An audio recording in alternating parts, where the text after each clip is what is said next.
So yeah, today I'm going to talk to you about another guide. And fun fact, this was a project that actually began as a T-Fund shout out. So Louise Taylor is one of the co-founders of T-Fund along with Katie. He put out a call for people who are interested in doing work around understanding student experiences of fasting during Ramadan. And she booked a huge group of us, so I'm going to present what we've been working on and the guide that came out of it earlier this year. Everyone worked on it in the past and is still working on it. As you'll be aware, there's a very large minority of Muslim students in higher education in the UK. They make up about 11% for undergraduate students. There is also, it's important to note, a substantial awarding gap between Muslim students and students of their religion in 2015. And there's, when you look at the literature out there, there's a lot of work that we can do and try and break down some of these barriers and make the experience barriers for everyone.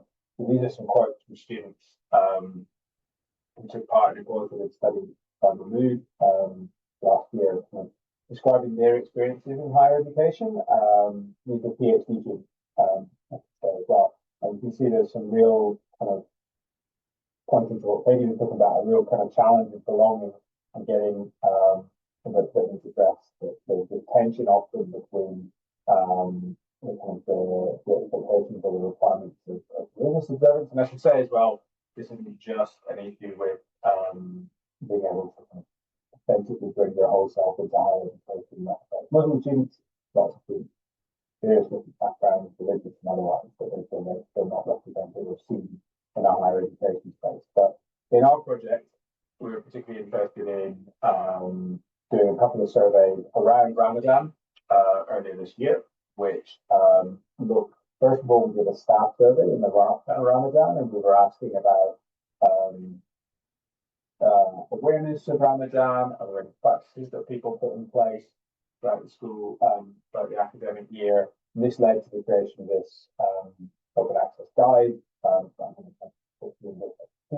also wanted to highlight we did the student survey running up to and through Ramadan with Muslim students and non-Muslim students. We quite luckily got good numbers of both in the survey, and we're kind of in the analysis phase currently right now. I'll talk a bit about that. People have questions later, but most of what I'm going to show you is what came out of the staff survey. So yeah, Ramadan, for those of you who might not be aware, started approximately late February this year, and it moved 11 days earlier this year. We are kind of identified through our various surveys that student priorities generally shift understandably during this period of time with worship and community. That means they're more likely individuals who are fasting or observing Ramadan. If they're not fasting, more likely to require time away to play, and they're certainly more likely to be absent during Eid celebrations at the end of Ramadan. The specific impact of fasting is very likely to fluctuate. The literature out there is actually currently quite mixed, and it can vary really depending on the country in which we're looking at. Some education systems you might imagine in Muslim countries are really set up to accommodate and recognize the impact it might be having. But there is much more consistent evidence of this negative effect. Sleep disruption, particularly individuals can eat once the sun goes down during Ramadan, and that means that they later do all these things. There's also religious observances that happen during once the sun goes down at certain points in Ramadan as well. So very briefly, we kind of found within our staff survey quite a high proportion of individuals who are either already making changes or show some need for change, but made some already. And the key messages that came out of our guide were really, firstly, to try and acknowledge Ramadan in our teaching. So among our students, among our staff, creating a psychologically safe space so our students feel seen and welcome in higher education, as everyone should.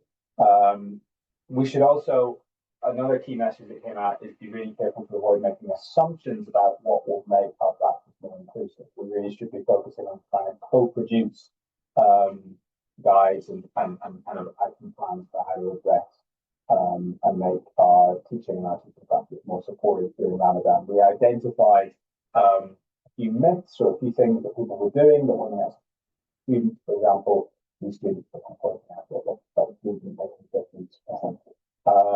Few things also in the guides. We were saying we've got a few more myths that get busted in the guide. Some more practical advice around adjusting class assessment timings, offering flexible asynchronous learning options when we can, raising awareness and celebrating it, not just recognizing it. Going on the previous slide, making those changes sustainable, and supporting students is also a specific section on how to support students on work placement.